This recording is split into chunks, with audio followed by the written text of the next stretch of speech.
Assalamualaikum, salam sejahtera, dan salam sehat. Berjumpa kembali dalam sejuta fakta lebih tim yang akan mengungkap fakta-fakta kebenaran. Perkenalkan, saya Lucy Darmawati. Saya lahir dari keluarga besar Palembang. Bapak ibu saya berasal dari Palembang. Dan saya pun lahir di Palembang. Dan tahun 78, ibu saya bawa saya ke Jakarta untuk merantau. Singkat cerita, tahun demi tahun kami lalui. Dan saya mendapatkan pendidikan agama yang sangat agamais, sangat ketat. Saya tidak pernah tahu agama yang lain, saya tahunya agama saya terdahulu Islam yang paling baik dan benar. Saya ikut ngaji, bahkan saya SD-nya tuh 2, saya SD biasa dan SD madrasah. Saking ibu saya pengen menyekolahkan saya, supaya saya mungkin bisa lebih baik di agama saya. Singkat cerita, tahun demi tahun, saya merasa saya seorang muslimah sejati. Lalu, saya mulai merasa tidak bahagia. Mungkin karena faktor orang tua saya, ibu saya tuh anaknya banyak. Anaknya 7 waktu itu. Awalnya belum 7 ya, saya anak ketiga, lalu lahirlah yang keempat, lalu lahirlah yang kelima. Waktu itu saya masih kecil, saya berpikir ibu saya lahir terus gitu ya. Terus saya mulai merasa tidak disayang. Saya memang merasa selalu dari kecil tuh tidak disayang sama orang tua saya. Mulai ada diskriminasi terhadap saya dan sampai saya berakhir SD, 6 SD, saya merasa ada diskriminasi terhadap hidup saya gitu loh. Saya merasa saya anak perempuan satu-satunya. Ibu saya punya 7 anak, saya ketiga dan yang ke-6 adalah perempuan. Pada saat itu saya merasa ibu saya ini nggak pernah sayang sama saya. Yang ada di otaknya ibu saya, uang dan uang buat diri saya. Saya harus menghasilkan uang buat ibu saya. Sampai akhirnya saya tamat SD, saya tidak boleh sekolah. Ibu saya bilang, kamu nggak usah sekolah. Kamu cari uang untuk kakakmu tamat SMA kan ya pada saat itu. Akhirnya tamat SD saya tidak sekolah, saudara. Saya tidak sekolah, saya bekerja di pabrik, dari pabrik satu ke pabrik yang lain, masih kecil usia 12 tahun ya.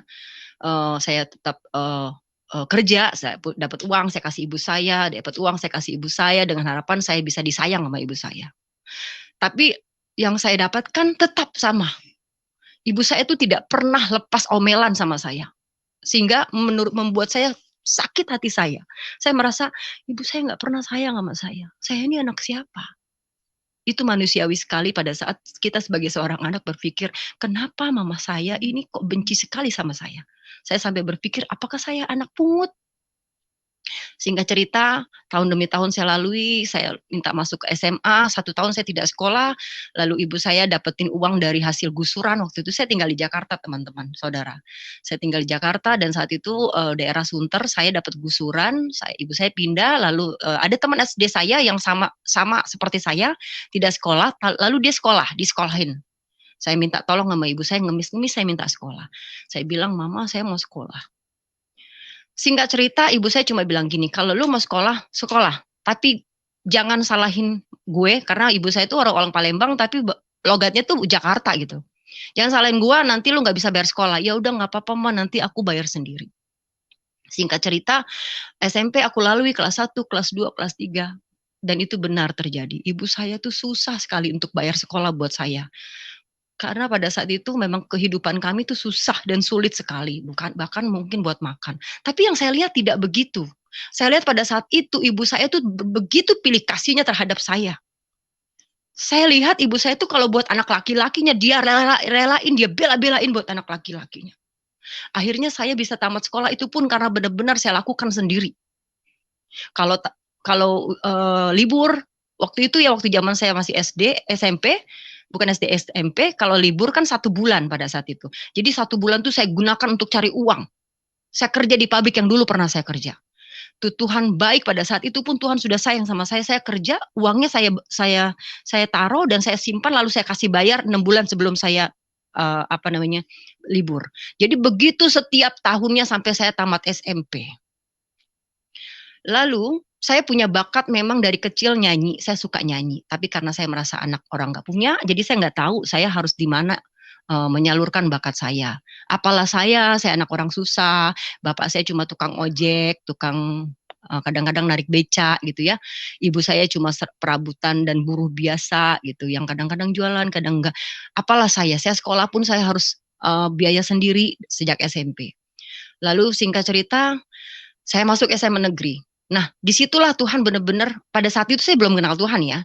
Saya selalu setiap doa saya menangis, saya cuma bilang, ya Allah kenapa hidup saya seperti ini. Dari kecil seperti itu, lalu saya SMA, nah mulai di saya SMA itu kehidupan mulai berpihak kepada saya. Saya kelas 1 SMA, ada satu studio musik yang mencari vokalis. Singkat cerita saya melamar di sana, lalu tapi tetap saja ibu saya tetap merasa saya itu nggak pantas ya, bahkan sering sekali saya dihina ibu saya, bahkan ibu saya bilang nggak usah sekolah karena nanti juga lari-larinya ke dapur kira-kira. Bahkan tak ayal kadang-kadang ibu saya tuh suka ngenalin laki-laki kaya sama saya. Mohon maaf, saya merasa ibu saya mau jual saya. Dulu ya saya merasa demikian. Saya sakit hati sekali pada saat itu. Lalu singkat cerita, SMA kelas 2 saya dikasih SMA kelas 2 mulai saya punya duit banyak dari hasil nyanyi. Kelas 1 nggak terlalu banyak karena saya nyanyi cuma mulai dari panggung-panggung di Ancol ya, yang bayarannya cuma 6.000 perak. Nah, kelas 2 SMA saya mulai nyanyi dari kafe ke kafe, disitulah awal mulanya saya nyanyi ke kafe. Nah, di samping itu saya sudah mulai merasa saya sudah jadi artis pada saat itu. Saya merasa saya menjadi apa yang saya cita-citakan pada saat itu.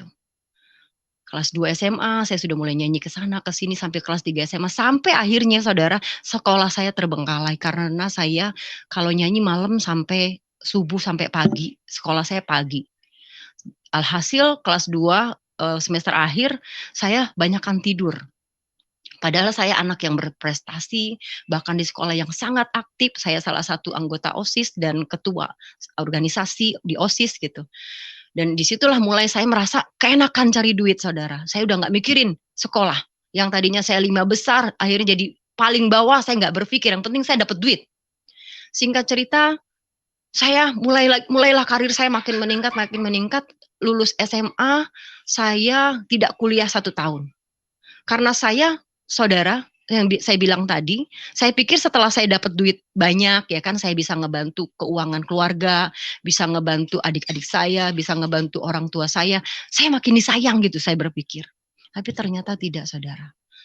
Ibu saya tetap merasa kejam sama saya. Saya merasa saya malah dijadikan sapi perahan sama ibu saya. Apa-apa duit, apa-apa duit, apa-apa duit.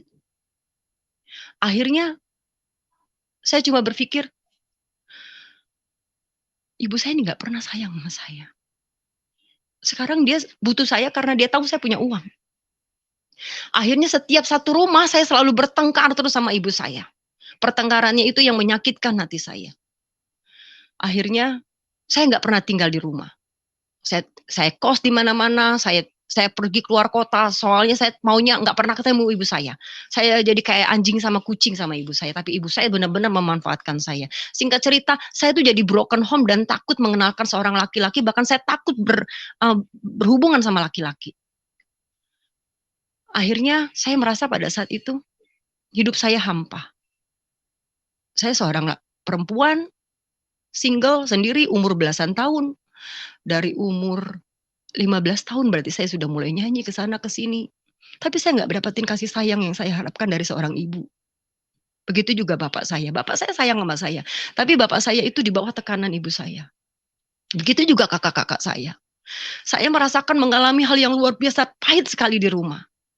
Singkat cerita, saya tuh selalu mendekatkan diri sama Allah saya. Pada saat itu, saya sholat 5 waktu, bukan cuma 5 waktu. Saya sholat sunnah, saya puasa, saya cari guru-guru agama yang menenangkan hati saya. Akhirnya saya kuliah di tahun 2008, 2008. Saya akhirnya kuliah S1 2008, saya banyak teman, saya coba lagi cari pengalaman agama saya. Karena saya merasa hampa hidup saya. Saya tinggal sendiri, saya lari ke saya lari pada saat itu ke hal-hal yang tidak baik dan tidak benar. Karena di lingkungan saya dunia entertain, saya berpikir, saya akhirnya lari ke dunia yang tidak baik. Karena saya merasakan hampa, merasakan sakit hati yang luar biasa, penolakan yang luar biasa terhadap saya atas ibu saya pada saat itu. Singkat cerita, karir saya makin meningkat. 2003 saya ditawarkan label SKI Record namanya, dan dia minta saya nyanyi satu album. Album pertama saya itu berjudul Tua-Tua Keladi versi Dangdut Koplo Lucy Daiva. Jadi nama artis saya, saudara, Lucy Daiva. Teman-teman bisa lihat hasil karya saya dan apa yang sudah saya kerjakan di dunia entertain. Tapi itu tidak membuat saya bahagia, saudara. Hati saya tetap kosong dan hati saya tetap merasa takut. Bahkan dulu saya sempat beberapa kali mau bunuh diri karena saya merasa saya ini nggak ada apa-apa. Saya ini nggak ngerti loh. Saya merasa sendiri gitu. Yang saya lihat itu cuma 4 adik-adik saya. Saya cuma ingin adik-adik saya tidak merasakan susah seperti saya. Jadi saya kerja mati-matian untuk bantu 4 adik saya. Tapi yang di dalam hati saya katakan, saya benci sekali sama ibu saya. Dulu sempat terbesit dalam hati dan pikiran saya bilang gini dalam hati saya, dulu waktu saya belum jadi orang, saya bilang, Mama kamu jahat banget sama saya, kalau saya nanti kaya saya nggak aku loh jadi ibu, begitu loh saudara. Tapi Tuhan tahu hati saya tidak pernah lakukan itu. Sampai saya punya duit memperbaiki ekonomi keluarga, saya tidak pernah melarikan diri dan pergi dari keluarga. Saya bantu keluarga saya sebisa-bisa saya, namun kita tidak pernah bisa dekat. Singkat cerita, karir saya makin meningkat, saya mulai nyanyi di TV-TV tahun 2003 akhir sampai 2004 awal. Lalu saya mulai main sinetron, ada beberapa sinetron saya yang ngehits, ada lagu-lagu saya yang ngehits, dan saya diundang banyak TV. Singkat cerita, saya berkenalan dengan seorang laki-laki yang akhirnya menjadi suami saya. Pada saat itu saya berkenalan di bulan Agustus 2004. Waktu itu saya lagi tampil dengan artis-artis besar di daerah Bekasi. Pada saat saya tampil, dia mencemblangkan saya dengan orang lain sebenarnya. Lalu sambil berjalan Agustus itu cuma kenalan 1 hari, 2 hari, 3 hari, lalu dia pulang lagi ke Jerman. Ternyata dia tinggal di Jerman. Singkat cerita, obrolan kita tetap sampai di waktu itu BBM ya. Lalu terus BBM-an, dia mencoba ngejar saya dan menjomblangkan saya, tapi saya tidak mau. Lalu akhirnya dia cuma bilang gini, ya udah deh kita stop ngomongin pribadi. Saya mau kontrak kamu karena kamu unik. Kamu artis yang unik, dan saya sedang cari artis yang pada saat itu memang lagi ngetop-ngetopnya Inul Daratista ya. Jadi saya termasuk di dalam deretan Inul Daratista dengan goyang ala-alanya pada saat itu. Lalu akhirnya dia minta saya untuk mengontrak saya dengan label di Jerman. Oke, kalau memang begitu saya bilang bawa aja ke sini produsernya, saya bilang. Ternyata di bulan September dia benar-benar menepati janjinya, saudara. Dia bawa produser Jerman itu 2 orang, yang satu musisi, yang satu produsernya. Lalu dia ketemu sama saya dan manajer saya, kita obrolin pekerjaan apa yang akan kita lakukan. Jadi akhirnya akan ada satu kolaborasi antara musisi Jerman dengan musisi Indonesia dan akan dikontrak di Jerman dan di Indonesia. Kira-kira demikian, kita press con lah besar-besaran. Sampai singkat cerita, saya bulan November itu dijadwalkan untuk ke Jerman dengan produser tersebut. Nah, di situ yang akhirnya menjadi suami saya itu, dia tetap mendekati saya, lalu saya bilang, lu ngeyel ya, gue tuh gak cari pacar, saya bilang, gue gak cari pacar, karena pada saat itu memang hati saya sedang terluka juga, benar-benar yang gak nerima laki gitu loh. Saya cuma bilang, gue gak cari suami, saya bilang, dengan tegas. Lalu dia terus berusaha, lalu dia bilang, ya udah kalau gue mau cari, ya udah kalau lu memang berani lari aja ke rumah. Nah, akhirnya dia ke rumah minta sama ibu saya. Nah, singkat cerita karena saya harus ke Jerman di bulan November, ibu saya tidak mau melepaskan saya karena pada saat itu kan usia saya masih 26. Ibu saya bilang, kawin aja sama si ini karena kamu nanti dijagain gitu.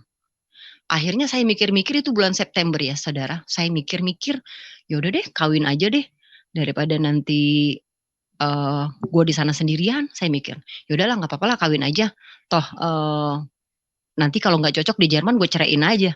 Jadi saya sendiri sudah punya pemikiran yang jelek sekali.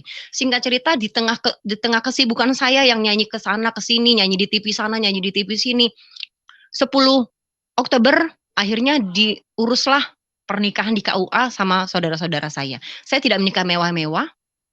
Baik, lalu kita menikah di tanggal 10 Oktober dengan harapan saya pada saat itu saya berpikir ya udah kita menikah, kita ngurusin politik kerja gitu ya. Karena ada something menurut saya. Akhirnya kita menikah 10 Oktober, ternyata setelah saya menikah, bahkan sebenarnya sebelum menikah, saya ditelepon seseorang yang mengaku bahwa ini adalah pasangan suami saya yang dulu gitu ya. Ditambahlah hati saya merasa galau dan tapi dia meyakinkan bahwa dia nggak pernah menikah. Singkat cerita tetap kita jalanin pernikahan itu. Lalu di hari pertama, hari kedua dia jatuh sakit. Setelah saya tahu bahwa suami saya yang menikahi saya itu adalah pada saat itu saya berpikir saya merasa dibohongi. Saya sakit hati saya sudah mau ceraikan. Karena di samping itu pun akhirnya bisnis kita berantakan. Buyar semua. Produser juga ribut sama suami saya dan membubarkan semua bisnis kita. Tapi pada saat itu dia sakit keras. Di sinilah saya tidak bisa meninggalkan dia karena dia sakit. Kalau saya berpikir, dia sakit saya tinggalkan, saya bukan wanita kejam. Saya pikir saya urus dia dulu. Kalau udah saya urus, saya ceraiin dia. Karena pada saat itu saya sangat kecewa sekali karena dia ini membohongi saya gitu pada saat itu. Banyak yang tidak bisa saya ceritakan di sini. Lalu singkat cerita, terus saya jalanin pernikahan saya di bulan Oktober dengan merawat dia sakit, teman-teman dan saudara.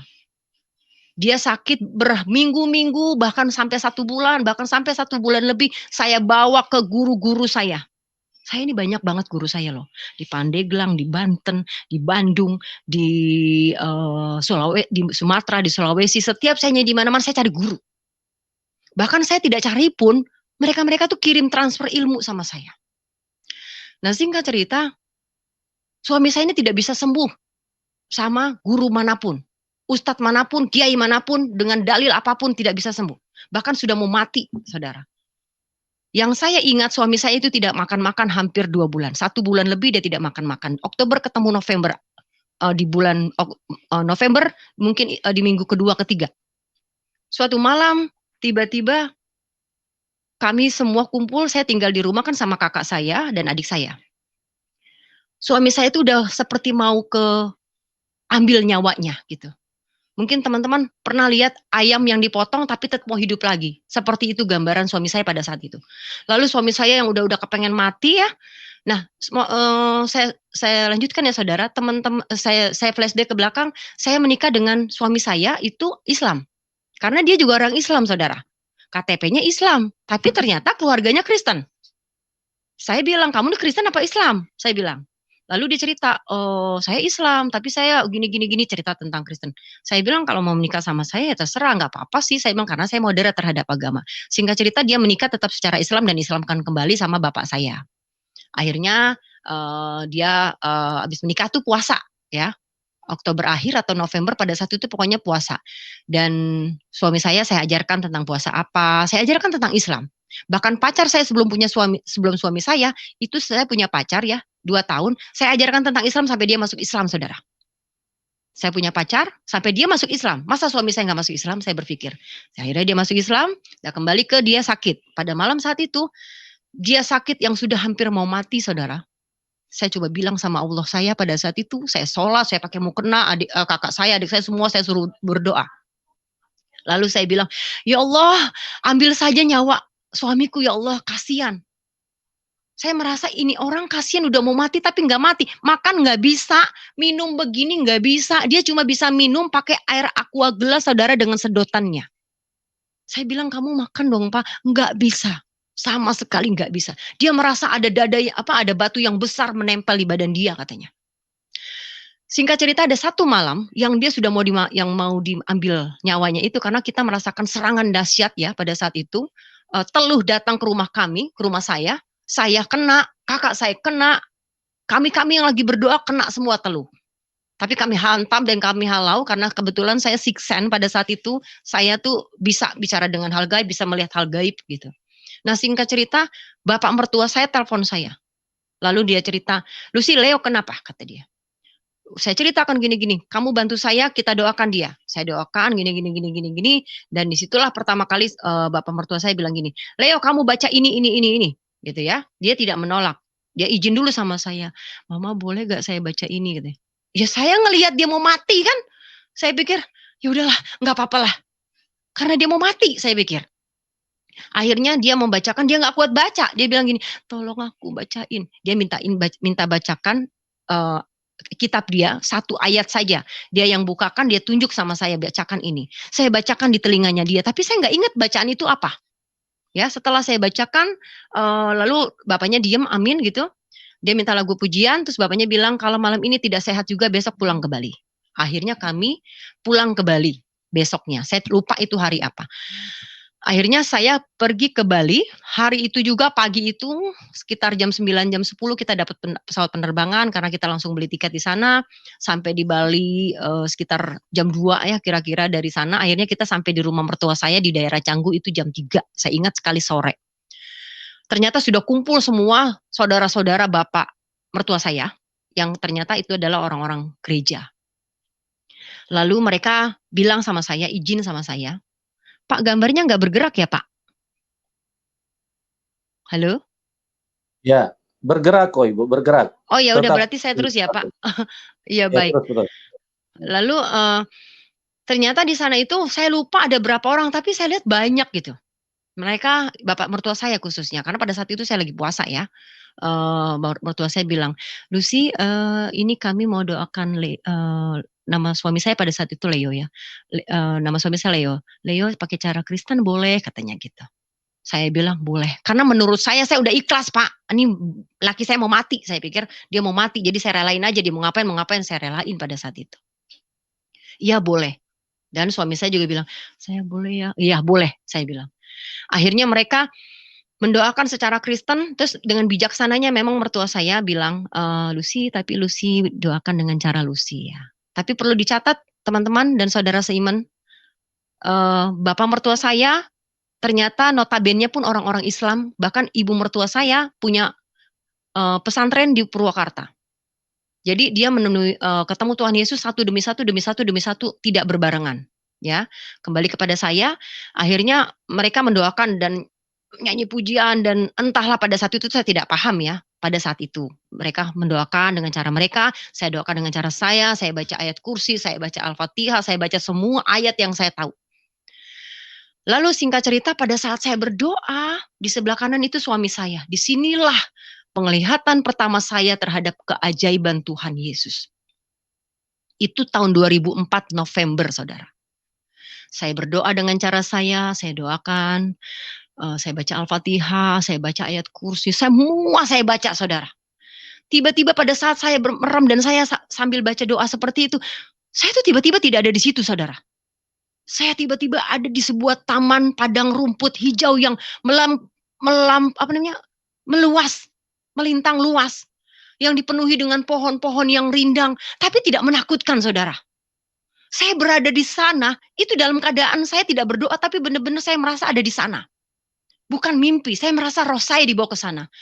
Lalu saya berpikir, ini apa ya Allah, subhanallah, astagfirullahaladzim, subhanallah. Saya nyebut berkali-kali, tapi saya tidak takut. Saya bahagia dan saya malah senang banget. Ya Allah, gila, bagus banget.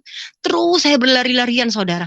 Pohon-pohon rindang yang seperti hutan, tapi bagus gitu. Pohon-pohonnya besar, kecil, tertata rapi, dan rumput-rumputnya itu tebal-tebal, saya rasakan tebal-tebal, tapi tidak basah, tidak lembab. Saya tidak pakai apa-apa, nggak pakai alas kaki. Saya berlarian di situ, saya senang sekali. Sampai akhirnya saya terus mengikuti. Saya melihat tiba-tiba di ujung sana ada sebuah baki, saudara. Bentuknya seperti ini, terbuat dari emas. Saya dekati, ya Allah Tuhan, astagfirullahaladzim, Allah itu apa? Lalu saya dekati, pada saat saya dekati, itu kan tinggi sekali, dia baki sebesar banget. Dan berterbanganlah bulat-bulat segini seperti anggur yang lama-lama berterbangan, akhirnya menyerupai sebuah sinar kemuliaan, sekarang saya tahu bahwa itu sinar kemuliaan Tuhan. Dulu saya berpikir itu sinar surya, saudara. Sinar surya yang kuning tapi bagus luar biasa. Tapi saya melihat di balik itu ada sebuah gerbang yang besar sekali tertutup, saudara. Saya mau nyamperin itu baki, karena besar sekali ya. Tiba-tiba suami saya yang lagi didoakan itu, mungkin manifestasi ya, dia menendang saya. Entah menendang, entah menyenggol, saya nggak tahu. Karena kan saya pada saat itu lagi merem juga. Jadi dia, astagfirullahaladzim, ya Allah, subhanallah, subhanallah. Saya bilang, subhanallah, astagfirullah. Oh iya, ya gue lagi ngedoain suami gue nih, dalam hati saya. Akhirnya saya balik lagi doain dia. Karena dia mulai manifestasi dan merontah-rontah dan mengeluarkan keringat dan mengeluarkan muntah-muntah. Yang maaf saudara, baunya seperti comberan. Baunya, bahkan bau keringatnya saya nggak tahan saudara. Baunya, sumpah, itu kayak comberan yang baunya luar biasa. Bahkan keringatnya dia, muntahnya dia. Saya nggak mengerti kok bisa seperti itu. Didoakan terus. Sampai akhirnya mereka amin. Udah, saat mereka mendoakan itu, saya terdiam-diam aja. Ya Allah, tadi apaan ya? Kok begitu ya? Bagus banget ya. Itu di mana ya Allah? Saya tetap berpikir itu tadi di mana? Nggak kejawab Tuhan. Nggak kejawab saudara. Singkat cerita, setelah didoakan, akhirnya mereka ramah tamah lah kira-kira. Tiba-tiba beberapa menit setelah didoakan, saudara, suami saya minta makan loh. Padahal hampir 2 bulan suami saya tidak bisa makan, saudara. Bayangin, mungkin kalian tidak percaya, tapi ini kenyataannya. Suami saya tidak makan sama sekali. Dia cuma minum air putih yang pakai sedotan aqua kecil. Terus tiba-tiba dia minta makan. Hah? Mau makan? Bukannya dia nggak bisa makan, kata saya gitu. Akhirnya dia minta makan, dia nambah 2 piring. Seger. Haleluya, katanya haleluya. Oh, aku udah sehat, udah seger, katanya. Nah, singkat cerita, mereka itu di situ banyak banget orang-orang Kristen, dan salah satunya adalah, saya ingat sekali, seorang pendeta atau majelis, aku nggak tahu, namanya Abraham. Akhirnya dia bersaksi, Lucy, saya juga dari Kedar, katanya. Saya ustadz di Gontor, dia ceritakan tentang masa dia gitu ya, kesaksiannya dia. Sebelum itu saya tahu duluan, makanya saya bertanya. Jadi saya bertanya dan saya nantang itu ustadz. Saya sombong saudara. Saya merasa ilmu saya lebih tinggi dan ilmu saya lebih banyak gitu. Saya tantang dia, saya bilang, kenapa kamu jadi orang Kristen? Galak banget saya. Saya bilang, lalu dia cerita tentang kesaksian dia. Saya nggak tahu itu kesaksian, dia cerita gini-gini, saya tangkis semua pakai ayat, saya tangkis pakai ayat. Ujung-ujungnya, saya cuma bilang, sudah stop. Kamu aja yang imannya nggak kuat. Kamu saja yang imanmu bisa dibeli, makanya kamu bisa masuk Kristen. Jahat sekali mulut saya pada saat itu, saudara. Selesai dari situ mereka semua pulang, saudara.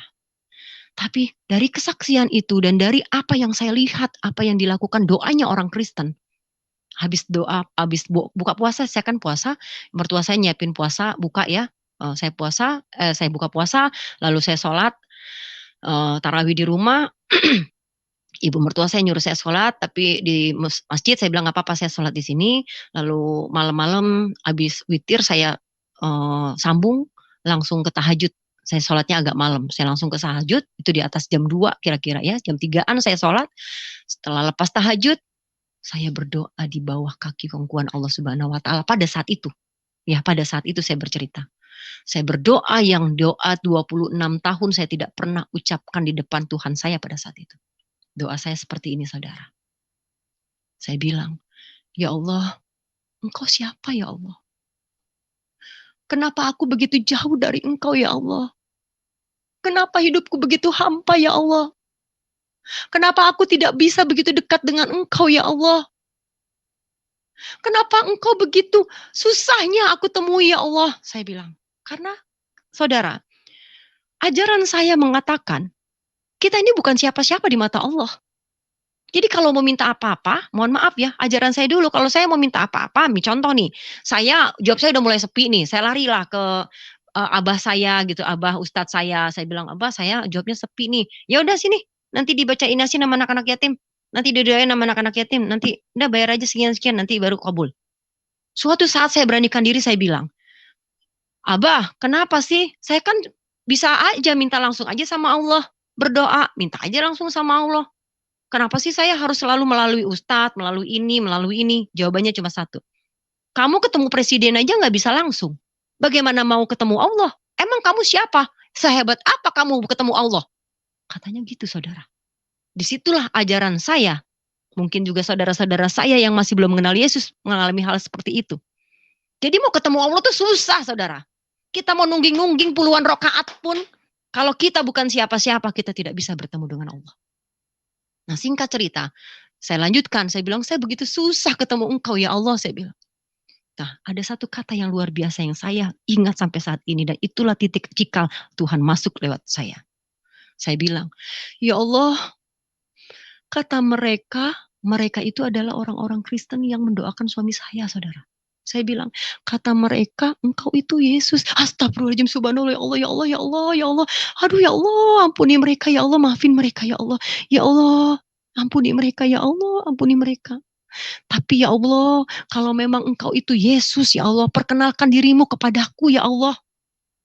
Masuk ke dalam kehidupan aku ya Allah. Tapi kalau memang mereka yang salah ya Allah, tunjukkan mereka ke jalan yang benar yang engkau ridhoi ya Allah. Saya berdoa demikian ya Allah. Teman-teman. Akhirnya amin. Nothing tulus, tidak ada pemikiran apa-apa pada saat itu. Habis lepas itu, besoknya saya dibawa ke rumah, diungsikan ya, ke rumah kakak saya, dari rumah mertua, diungsikan ke rumah kakak ipar saya yang kosong. Kalian di sini aja dulu, nggak usah di rumah mama, sama bapak sama ibu. Akhirnya kami berdua tinggal di satu daerah juga, masih di daerah Bali. Kita tinggal di sana. Ya udah hari-hari kita lalui pakai baca suami saya baca Alkitab terus ya, karena dia sudah mulai, dia izin sama saya, maaf saya mau kembali ke Kristen, saya mau masuk Kristen lagi, boleh silakan. Dalam hati saya bilang gini, lakun biniku mulyadin, yang penting kamu punya Tuhan. Nah pada saat itu memang ada kakak rohani saya dari Surabaya namanya Berlin Siahaan yang memantau kita terus pada saat itu, memang dipanggil ya, memantau dia, bukan saya, dia khususnya. Nah, hari demi hari kita di situ ya, saya ingatnya adalah hari Kamis. Dapat ke hari Kamis, malam Kamis saya tidur, saudara. Ini pertemuan saya kedua dengan Tuhan. Saya tidur malam Kamis malam Jumat. Di dalam tidur saya, ini tidur ya. Di dalam tidur saya dibawa ke alam barzah, saudara. Kenapa saya tahu itu alam barzah? Karena di dalam agama saya dahulu diajarkan apa itu alam barzah. Alam barzah adalah alam di mana tempat penantian orang-orang yang mau dibawa ke surga apa mau dibawa ke neraka gitu. Kami di situ banyak saudara. Bukan 10, 20, ratusan, bukan. Miliaran orang. Saya merasa luas sekali itu, padang pasir yang luas sekali. Tapi keadaannya yang menakutkan saudara, yang membuat saya tidak tahan dan takut. Bukan cuma gelap gulita tapi kelabu saudara. Kelabu yang saya rasakan dan semua manusia teriak-teriak minta tolong. Tolong, tolong kami, tolong. Begitupun saya. Saya menangis, tolong Tuhan, tolong Tuhan. Tolong, tolong. Saya ingat tidak ada kata-kata Allah. Saya bilang Tuhan, tolong, semua pun sama Tuhan, tolong semua. Tiba-tiba saudara, di atas langit saya, di atas kepala saya, langit terbelah. Langit terbelah dan terang saudara. Lalu ada suara laki-laki yang berkata begini. Itulah pertama kali Tuhan bersuara kepada saya. Saya tahu Tuhan ya setelah saya mengenal Yesus. Saya taunya itu dulu laki-laki. Laki-laki dia bilang gini. Lucy anakku, dengan wibawa sekali. Lucy anakku, kamu mau pulang? Gitu katanya. Saya bilang, iya Tuhan aku mau pulang. Saudara, mohon maaf. Saya melakukan apa yang dimimpi saya. Karena ternyata kita tuh kayak anak kecil di hadapan Tuhan. Saya bilang, iya Tuhan aku mau pulang, aku takut. Saya bilang, Tuhan bilang, ya kalau kamu mau, itu kata Tuhan. Tuhan tuh gak banyak bicara loh. Pada saat itu ya, suara itu bilang, itu katanya. Suara itu menunjukkan sebuah rute jalan di mana yang jalan itu biasa saya lalu pulang ke rumah. Saya gembira, hore saya pulang. Tuhan bilang, belum tentu katanya. Saya bilang, kok belum tentu Tuhan? Kan kamu mau lewat sana. Lewat aja dulu, nanti sambil di jalan akan aku kasih tahu jalan pulang ke rumah Bapak. Saya gak pedulikan. Tapi setelah saya ingat, kenapa ke rumah Bapak ya? Saya kan gak ngerti istilah-istilah orang Kristen, ada Bapak atau yang lain, tidak tahu. Singkat cerita, saya tidak berdebat. Iya Tuhan, saya tarik tangan orang lain di belakang saya dengan harapan orang itu membawa dan membawa dan membawa. Setelah saya tarik dan lihat ke belakang, itu adalah adik perempuan saya. Lalu saya terbangun. Saya terbangun. Saya menggigil. Di atas selimut saya, di dalam selimut saya menggigil. Subhanallah, astagfirullahaladzim. Saya menyebut berkali-kali, saya lari ke kamar mandi, saya wudhu, saudara. Kebetulan pada saat itu udah azan subuh. Saya sholat, saya minta ampun. Ya Allah, itu apa ya Allah, jelek sekali mimpi saya, Tuhan, takut ya Allah. Saya ketakutan, saudara. Lepas dari subuh itu, saya sudah mulai mau melupakan, tapi masih teringat-ingat. Di saat itu, waktu duhur, saudara. Duhur tiba-tiba setelah duhur itu, mulailah suara-suara itu terus datang kepada saya. Yang katanya sama saja.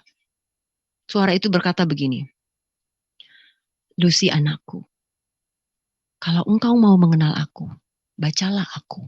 Itu katanya, saudara. Itu saya sholat duhur, saudara. Siapa tuh? Kan di telinga. Saya berpikir, siapa tuh? Ah, sudahlah. Habis saya sholat berapa menit, kemudian begitu lagi, saudara. Saya tidak takut sama suara-suara gitu, karena saya tadi bilangnya saya siksen. Saya gampang banget ketemu hal goib. Gampang banget ngobrol sama orang hal goib gitu. Gampang sekali, jadi saya nggak takut. Lepas itu masuk ke asar. Saya sholat di kamar satunya lagi. Saya sholat, habis sholat datang lagi suara itu. Sampai ke hari Jumat, dari Kamis ke Jumat, berkali-kali, satu hari lebih puluhan kali, bahkan ratusan kali suara itu nongol. Itu Kamis, itu Jumat, lalu Sabtu, saya ingat sekali, karena suara itu terus bergema di kuping saya. Tiba-tiba karena suatu hari itu entah Jumat atau Sabtu, saya lupa, yang penting adalah suara itu datang, lalu saya cuma bilang, ya udah, biar lu gak ngomong terus deh, kata saya. Apaan sih yang mau gue baca? Lu tuh apaan sih? Lu tuh siapa sih? Saya bilang. Sampai saya bilang, saya doain kalau malaikat tetap buat saya damai, kalau iblis pergi, saya bilang gitu kan. Tapi tetap berhari-hari. Ribuan bahkan ratusan kali suara itu datang. Akhirnya saya bilang, yaudah, apaan sih yang saya baca? Saudara, ternyata dia nunjuk itu. Saya lagi di tempat tidur, lagi nyelonjor ya. Itunya ke arah kaki saya, saudara. Ternyata di ujung kaki saya sebelah kiri ada Alkitab warna biru. Suami saya habis baca Alkitab. Saya bilang gini, gila lu. Itu kan Alkitabnya orang Kristen, syarat kali lu ya. Saya bilang, mana mungkin gue baca. Gak boleh lah, gila lu ya. Haram. Masuk neraka gue, kata gue gitu ya. Tuhan gak ngomong apa-apa loh. Tuhan juga bilang, suara itu coba bilang, bacalah aku. Bacalah. Terus aja. Akhirnya, yaudah deh. Karena saya kan tiap hari dihantui dengan suara itu, saya gak kuat kan. Saya ambil, saya bilang, kok harus baca apa? Ya bacalah tentang aku. Lu siapa? Kata saya gitu. Lu tuh siapa? Suami saya teriak, mama lu ngomong sama siapa? Katanya, enggak apa, udah diam aja. Ya dia udah ngerti kan. Akhirnya, saya buka-buka, tulisannya kecil-kecil, bingung saya. Aduh, ya Allah, saya bingung. Saya bilang, ini mau bacain apa? Saya bilang, bacalah tentang aku. Kamu tuh siapa? Saya bilang, aku Yesus, katanya. Oh, tapi saya gak kaget loh. Sombong sekali loh saya. Saya gak kaget gitu loh. Oke, saya bilang. Lalu saya buka, saya mau cari nih, saya baca Yesus di mana. Kebetulan tuh buku kayak ada perikopnya gitu loh. Baca kalau mau tahu Yesus baca di mana gitu loh, saudara. Dan Alkitab itu hilang loh, nggak tahu, kayaknya dibakar ibu saya.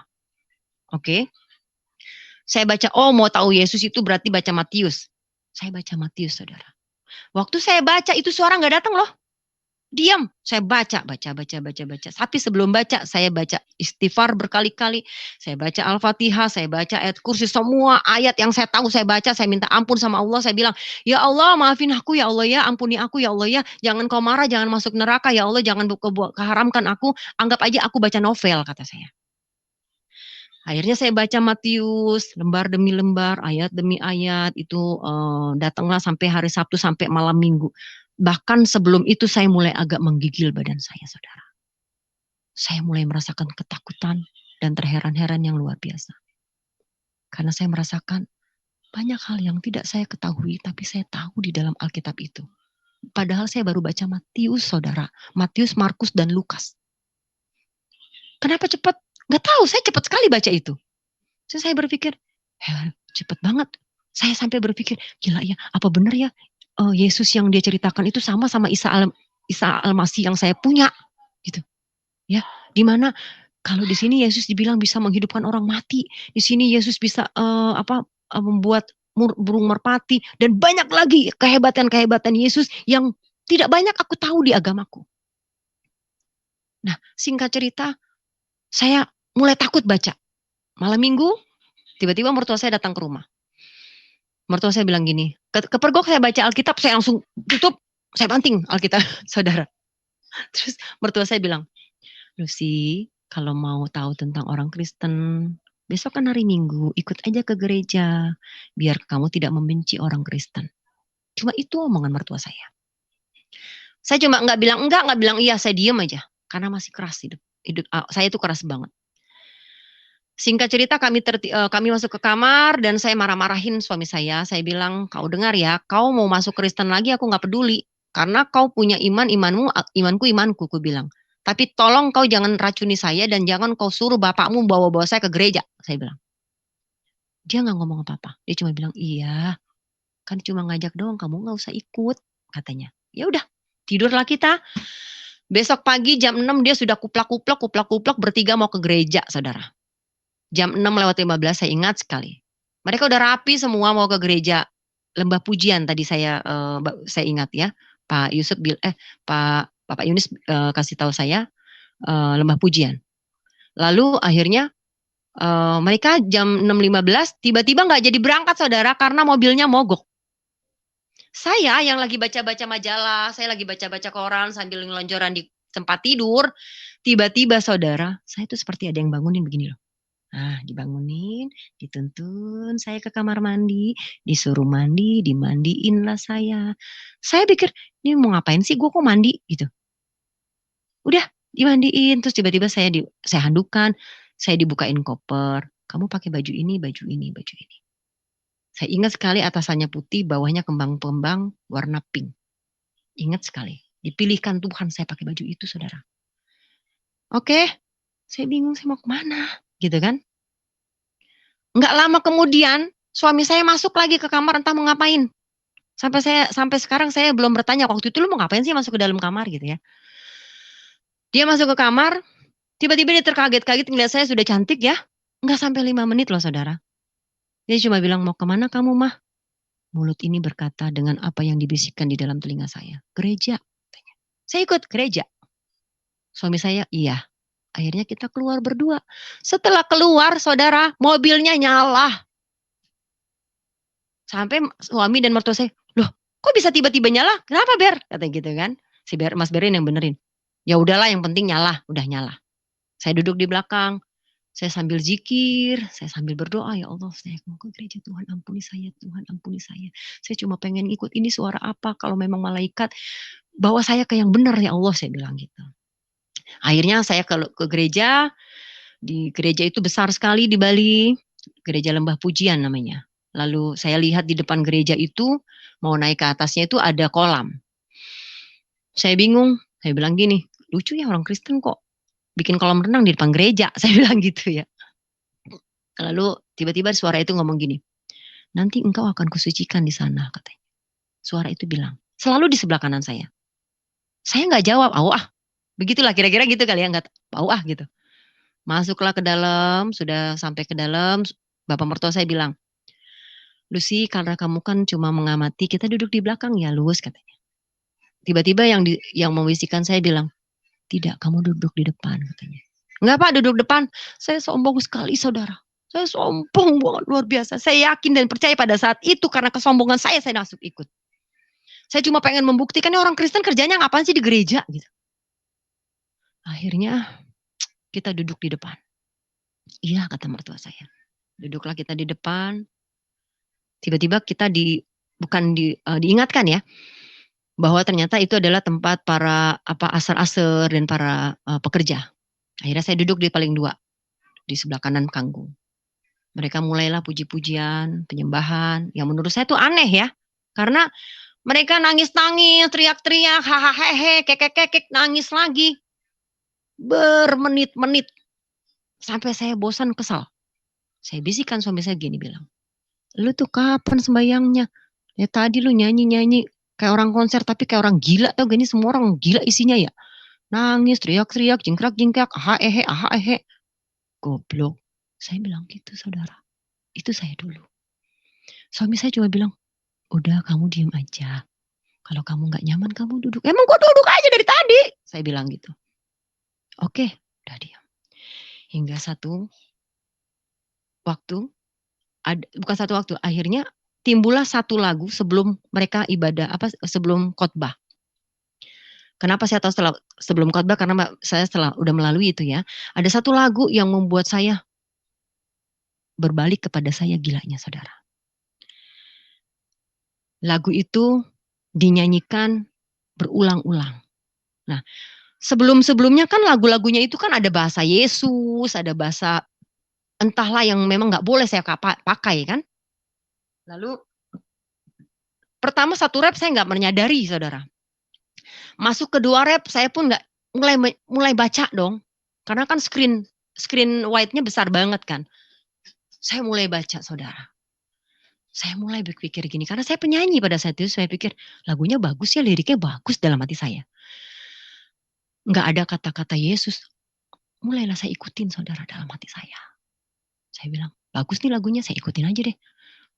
Karena memang sebenarnya saya ini adalah manusia yang penuh dengan masalah dan penuh dengan problem. Badan saya, hati saya penuh dengan masalah yang gak bisa saya selesaikan bertahun-tahun lamanya. Hati saya beku, hati saya luar biasa. Bahkan saya menikah pun saya main-main, saudara. Akhirnya saya ikuti lagu itu. Saudara, lagu itulah yang membuat saya tersungkur menangis-nangis. Saya berpikir sekarang yang gila saya, saudara.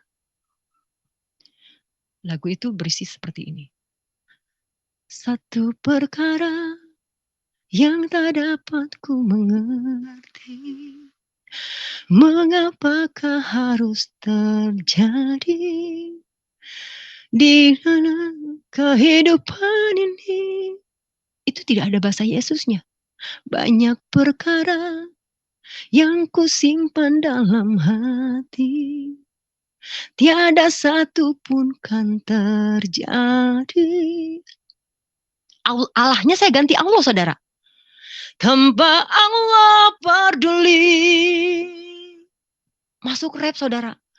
Allah mengerti, Allah peduli. Saya ganti Allah.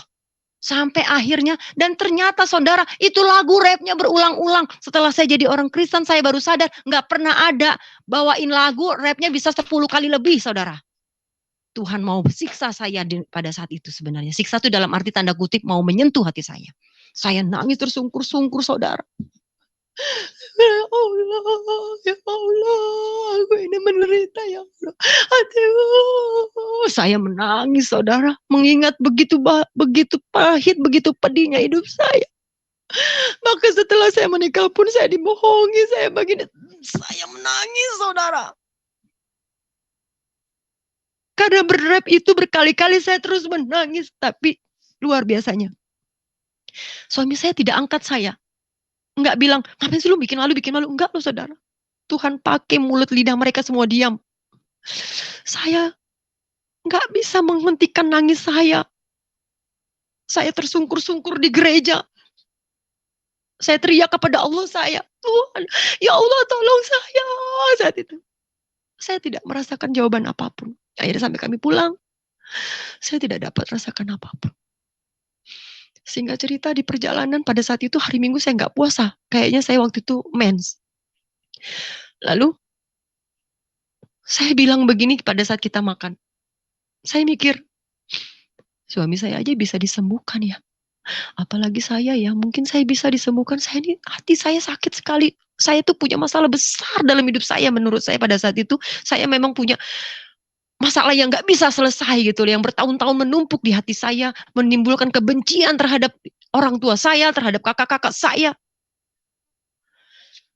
Akhirnya saya cuma bilang begini sama suami saya pada saat itu, saya bilang, Pak, kapan ya kamu ada acara kayak kemarin, aku mau dong didoakan. Saya bilang gitu, saudara. Dengan rendah hati saya bilang, saya cuma minta didoakan. Karena bertahun-tahun hidup saya nggak pernah benar, saudara. Akhirnya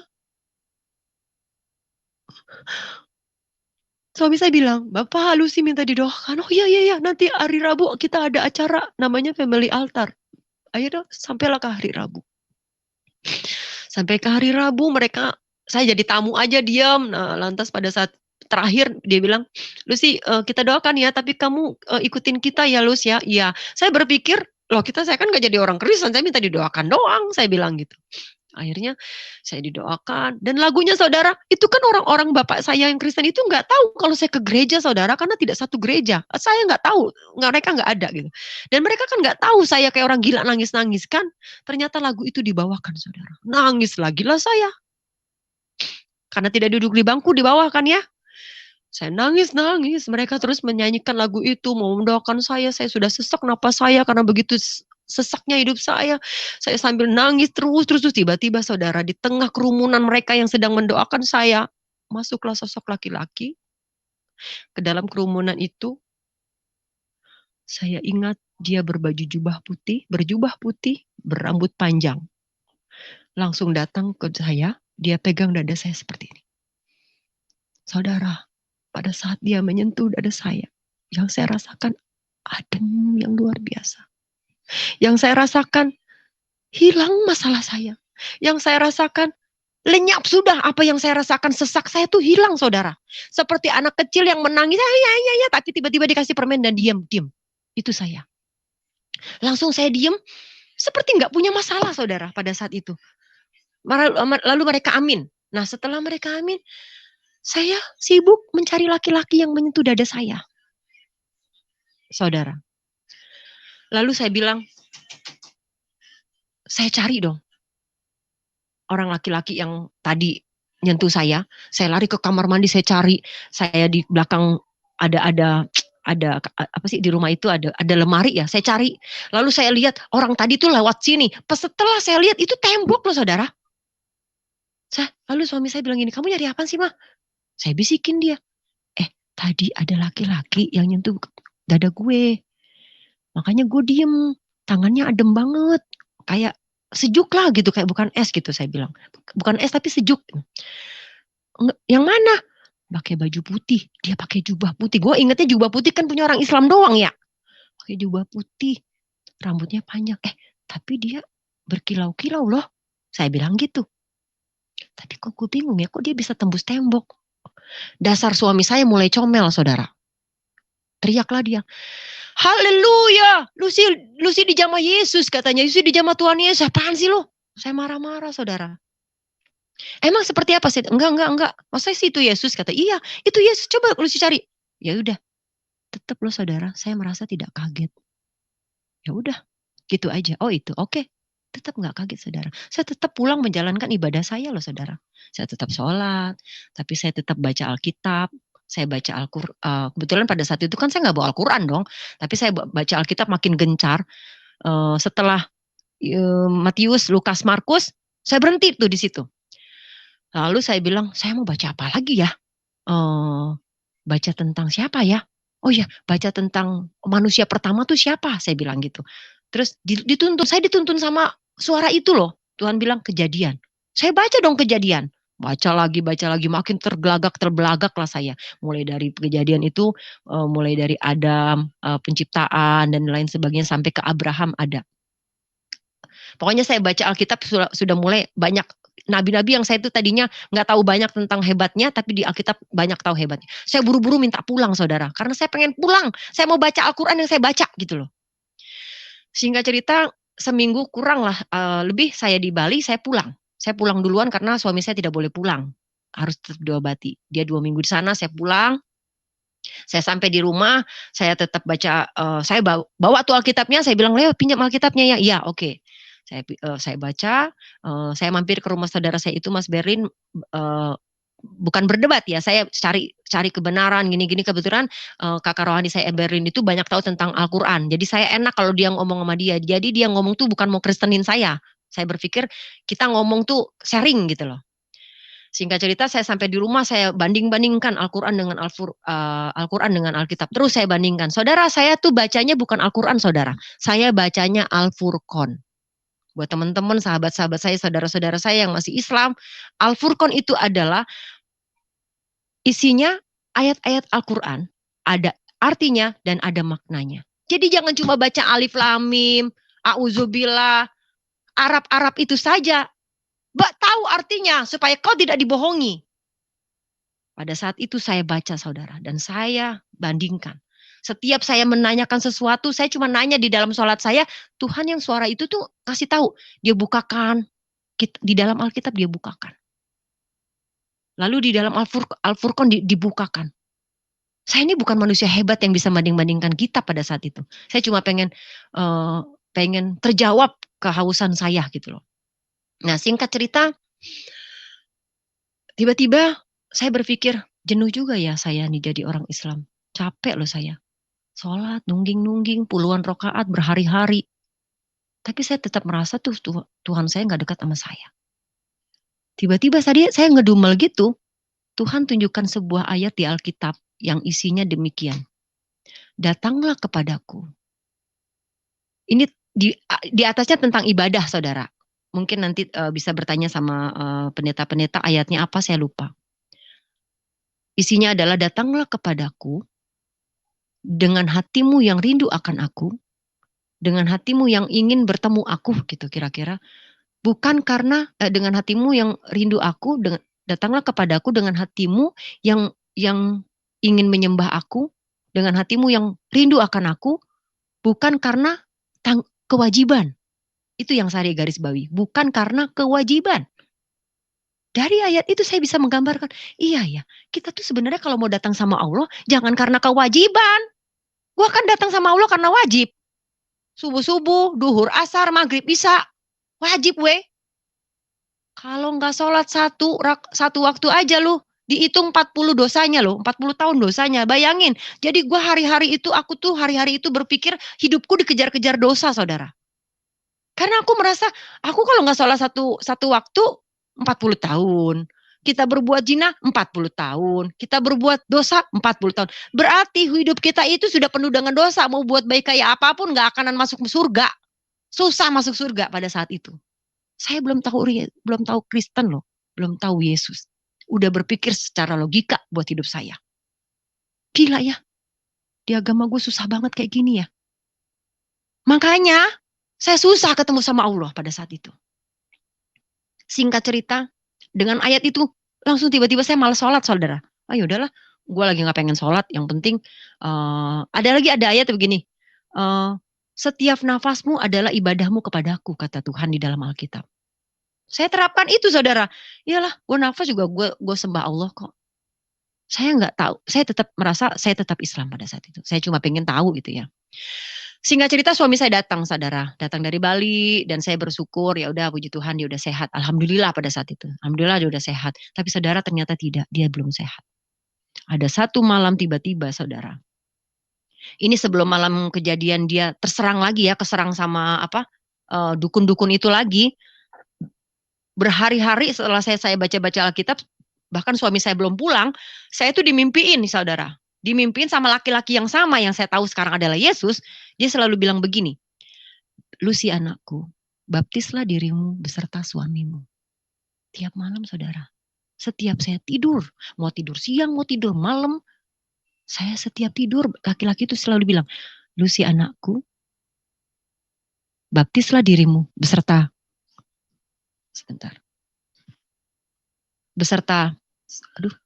mana ya?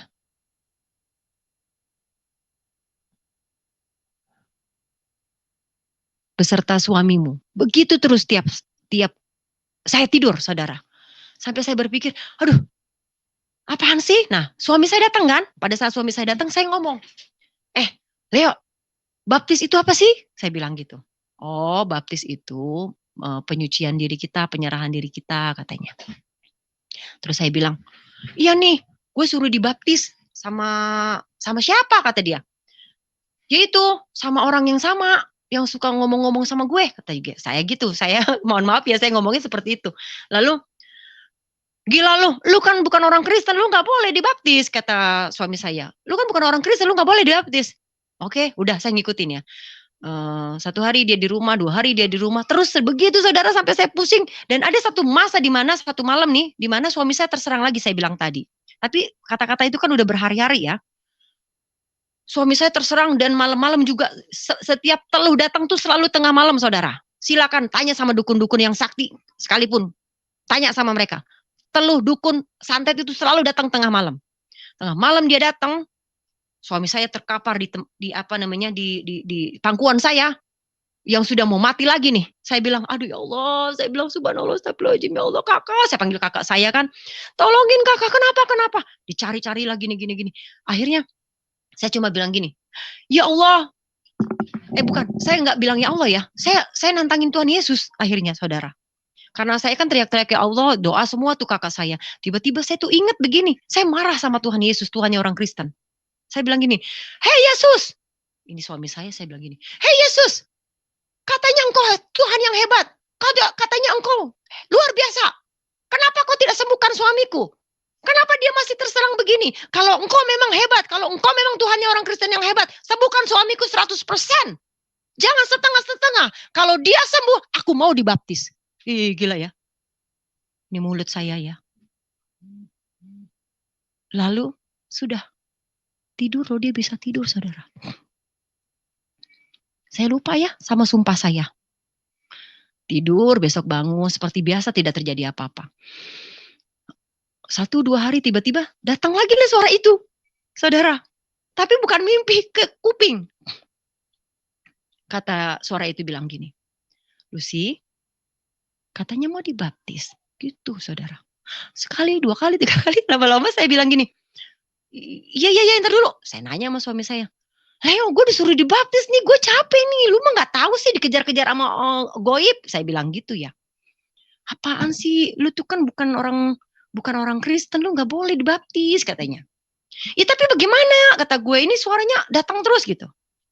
Terus akhirnya, yaudah deh gini deh. Ke tempat ibu gembala FA dia punya ada FA ya, namanya Ibu Susan. Dibawalah saya ke FA-nya dia gitu kan. Kita kan udah beda iman kan, tapi saya mendukung dia gitu. Lalu dia ceritakan gitu. Ibu, ini Lucy mau dibaptis. Emang Lucy yakin kata dia. Ya nggak apa-apa lah Bu, saya capek soalnya nih diomongin gini, cuma dibaptis doang kan, emang dia baptis ngapain sih kata saya. Dibaptis jebulungin air katanya gini-gini. Pada saat itu kan handphone kita tidak secanggih sekarang ya saudara. Singkat cerita kita akhirnya menjadwalkan pembaptisan saya itu tanggal 12 Desember. Saudara, saya tetap merasa saya orang Islam loh pada saat itu. Walaupun mereka merasa saya udah ikut ini gitu, tapi mereka tetap menghargai saya. Akhirnya 12 Desember 2004 berarti itu. Saya dibaptis di GBI di GBI JCC Jakarta. Nah, saya dibaptis di sana. Emang ada perasaan yang luar biasa saudara. Pada saat saya dicelupkan, lalu dibangkitkan, itu kok nggak sama. Sepertinya saya melihat tuh kayak ada burung-burung terbang di atas saya. Dan rasanya indah banget saudara. Rasanya indah banget. Akhirnya saya pulang, mulailah saya semakin gencar pengen tahu firman Tuhan, pengen tahu siapa Tuhan Yesus gitu ya saudara. Saya tetap menjalankan ibadah saya juga tetap mau tahu gitu. Menurut saya bebal saudara. Tapi saya percaya Yesus itu hebat kata saya, tapi saya nggak percaya bahwa Yesus itu Tuhan pada saat itu gitu loh. Saya cuma percaya Yesus itu hebat. Yesus itu Isa Al-Masih yang saya sembah, yang saya tahu bukan saya sembah, yang saya tahu sebagai Nabi dan Rasul saya pada saat itu. Akhirnya singkat cerita hari demi hari saya mulai suka ikutin suami saya ibadah gitu. Ya udah ada satu ada kala saya ikut, ada kala enggak gitu. Nah terus akhirnya setelah ikut itu saya dikasih hadiah. Saya lupa bukan bulan Desember, bulan-bulan kemudian akhirnya kan bangkai tercium juga. Ibu saya itu datang ke rumah, saudara. Dan dilalanya sebelum ibu saya datang ke rumah, suami saya bilang gini, "Ma, ini kita dikasih salib sama dikasih gambar Yesus, aku pasang boleh gak?" Ya udah pasang aja. Tadinya saya nggak boleh pasang, saudara. Janganlah ngargain orang yang di sini dong gitu kan. Suatu saat ya udah pasang aja.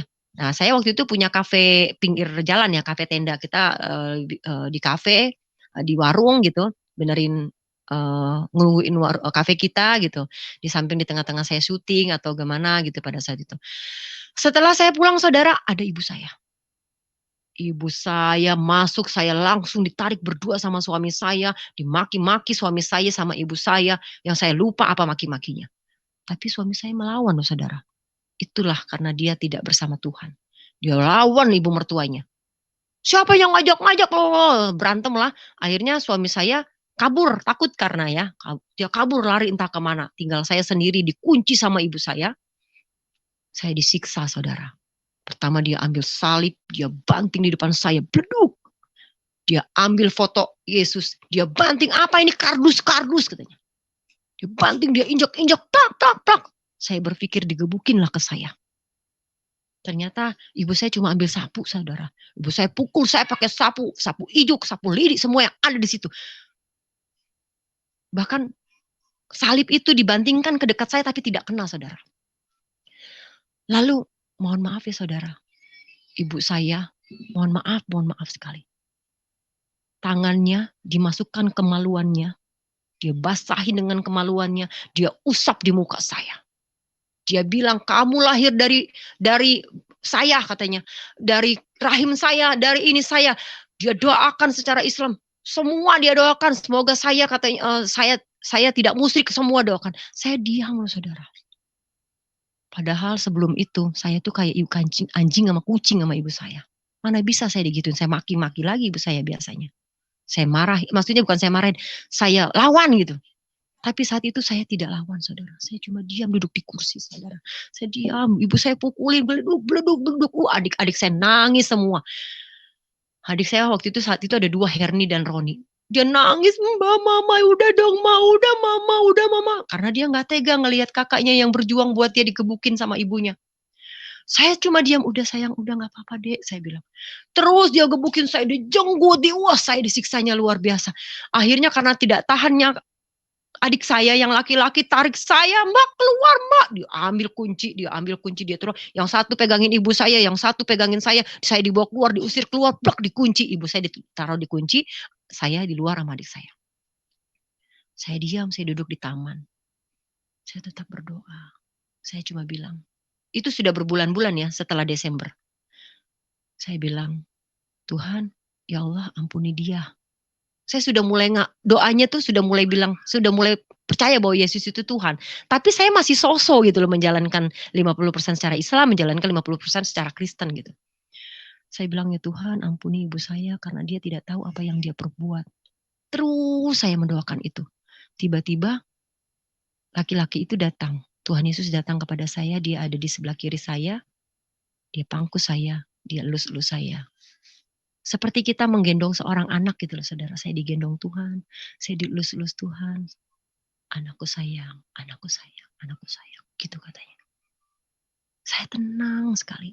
Adik saya yang menangis, Mbak maafin mama. Gak apa-apa nak, gak apa-apa dek. Saya tenang aja. Memang ada rasa yang lain pada saat kita sudah benar-benar dekat sama Tuhan pada saat itu.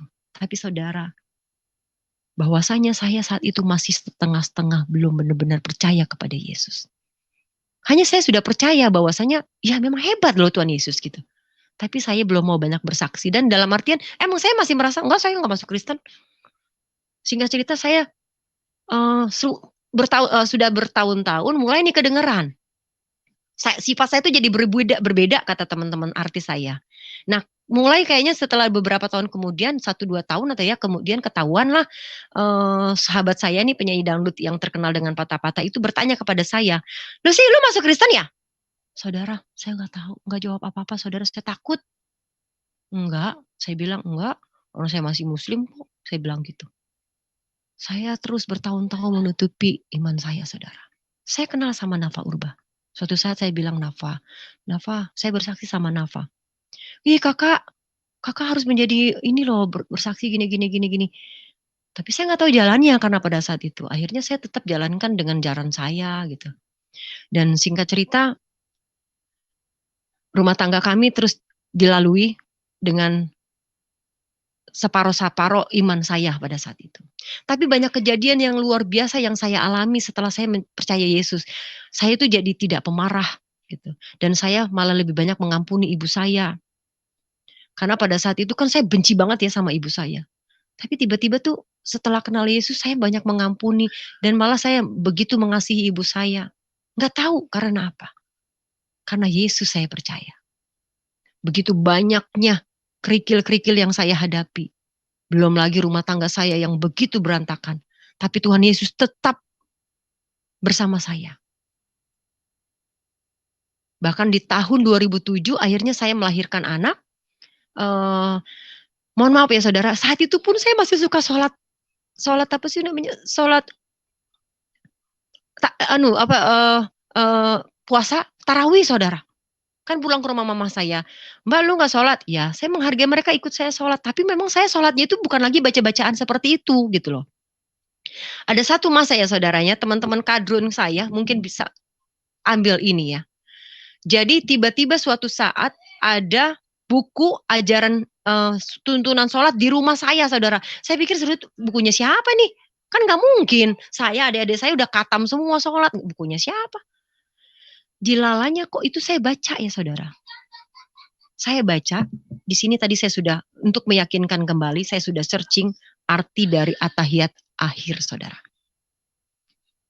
Arti dari atahiyat akhir itu adalah atahiyatus mubarakatus sholawatu thayyibatullah assalamualaikum dan seterusnya.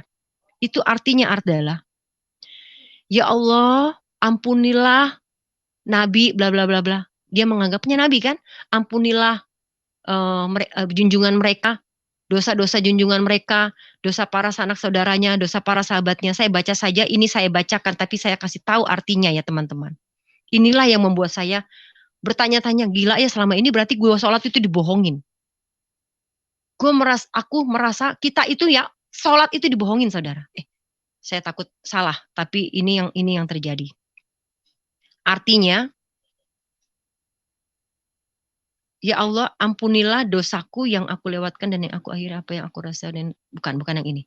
Jadi artinya adalah ya Allah ampunilah dosa-dosa junjungan kami seperti dan para sahabatnya dan para sanak saudaranya dan para pendekat-pendekatnya dan berkatilah Nabi Muhammad seperti engkau memberkahi Nabi Ibrahim, bukan berkat ya, memberkahi Nabi Ibrahim. Dan itu dikatakan 2 kali ya Allah. Teman-teman, dikatakan 2 kali di dalam atahiyat akhir, awal dan atahiyat akhir. Lalu saya berpikir, berarti dalam sholat itu isinya kita cuma ngedoain Nabi Muhammad beserta para sanak saudaranya, beserta para sahabatnya, supaya Allah memberkati beliau dan para sanak saudaranya dan para sahabatnya seperti Allah memberkati Nabi Ibrahim. Diakui juga bahwa Ibrahim adalah bapak segala bangsa. Saya nggak mau bodoh sendiri dong, saya tanya sama Habib. Karena pada saat itu kan saya masih sosok ya, jadi saya ngaji, saya ikut, saya tanya. Saya bilang, mungkin teman-teman ada yang mau menjawab saya juga pertanyaan ini. Karena pada saat itu pertanyaan saya dijawabnya tidak bisa. Saya tanya, Habib, siapa yang menciptakan sholat? Saya tanya. Habib cuma bilang, Allah. Karena Islam adalah agama Allah. Agama yang diturunkan Allah. Islam adalah agama Allah. Oke, berarti sholat yang ciptakan Allah ya, Habib? Ya, yang ciptakan Allah. Saya buka dong. Habib mohon maaf, saya mah bahasa Arab mah masih bego banget. Habib kan orang ya turunan Arab. Saya bertanya, Habib ini di atahiyat ini artinya begini seperti saya tadi sampaikan. Ya lalu, Habib mohon maaf ya Habib, kalau memang begitu nih doanya nih ya Habib. Ya Allah ampunilah dosa Nabi Muhammad beserta para sanak saudaranya, beserta para sahabatnya. Berkahilah Nabi Muhammad beserta para sanak saudaranya, beserta para sahabatnya. Seperti engkau memberkahi Nabi Ibrahim. Habib, kalau memang Allah yang menciptakan sholat, kenapa Allah minta sama Allah? Saya bilang gitu saudara. Gak bisa jawab Habibnya. Oh iya ya Lucy. Enggak, saya salah apa enggak nih? Saya baca soalnya kan pada saat itu nggak bisa searching ya. Ini saya baca begini, saya bawa itu. Oh iya ya Lucy ya. Ah sudahlah. Dari sananya memang kayak gitu katanya. Nah itulah yang kadang-kadang membuat bodoh saudara-saudara kita. Pada saat kita bertanya, mereka jawabannya ya udahlah dari sononya begitu nggak usah diganggu gugat katanya. Saya tidak puas sampai sekarang saya tidak pernah mendapatkan jawaban yang pasti. siapa yang menciptakan sholat. Dan semakin tahun demi tahun saya lampaui, akhirnya saya menyerah, saudara. Dengan kebebalan saya, dengan kesombongan saya nyerah, saya bilang, enough Tuhan. Sekarang saya percaya bahwa Engkau adalah Allah Subhanahu wa Ta'ala yang saya sembah, saya puji bertahun-tahun, puluhan tahun. Saya sudah mengenal Engkau ya Allah di dalam nama Yesus, di dalam nama Isa alaihissalam. Dan saya katakan demikian, perkatakan demikian hari demi hari. Walaupun secara KTP, secara surat menyurat, saya masih Islam karena pernah saya mau urus-urus itu sulit sekali. Saya tidak mau bicara ke sana, tapi saya cuma bilang, Tuhanku tidak melihat KTP aku. Tuhanku nggak lihat KTP-ku apa, tapi Tuhanku cuma melihat, kenalkah engkau kepadaku, kata Yesus. Jadi saya sedikit demi sedikit belajar, bukan belajar, saya menceritakan kebaikan Tuhan. Di dunia keartisan ada orang yang tidak tahu saya Kristen, ada orang yang tahu. Dan karena saya tidak pernah dengan vulgar, wah gue Kristen, enggak. Karena memang saya nggak tahu mau bersaksi di mana, dan pada saat orang tidak tanya, saya juga nggak jawab. Akhirnya saya berkedok. Menurut saya yang membuat saya menjadi sedih, Tuhan sampai kapan saya ini merasa berkedok loh, teman-teman. Karena setiap tahun di dalam keartisan saya, kalau kita ada acara Idul Fitri dan puasa Ramadan, saya selalu dilibatkan untuk jadi panitia ini itu. Tapi saya nggak ikutan sholat, nggak ikutan ini, ya udah untuk sosialnya aja saya ikut. Tapi sebagian mereka tahu saya udah Kristen, sebagian mereka tahu, tapi saya tidak mengikrarkan diri ya saya orang Kristen. Cuma kalau pada saat mereka ada yang bertanya, lu Kristen apa Islam sih? Kristen. Baru saya ceritakan bla bla bla bla bla bla bla bla bla bla. Kalau tidak ditanya, ya saya tidak jawab. Gitu saja Pak Pendeta, kesaksian pertama saya ini, karena terlalu banyak banget pengalaman saya bersama Tuhan. Tapi yang pasti ini adalah pengalaman yang luar biasa banget, sampai akhirnya sekarang usia saya 42, mau 43 tahun. Saya bersyukur Tuhan sudah mempertemukan saya dengan beliau, dengan Tuhan Yesus itu sendiri. Karena bebalnya saya, karena kerasnya saya diinjili langsung sama Tuhan. Dan setelah saya terima Yesus dan saya benar-benar menyerah kepada diri saya, dan saya benar-benar berkata bahwa Dia adalah juru selamat saya dan Tuhan penolong saya, baru saya bisa katakan pada saat dari dahulu, dari awal, Yesuslah yang membimbing saya. Demikian aja saudara dan teman-teman kesaksian saya. Mudah-mudahan bisa memberkati semuanya.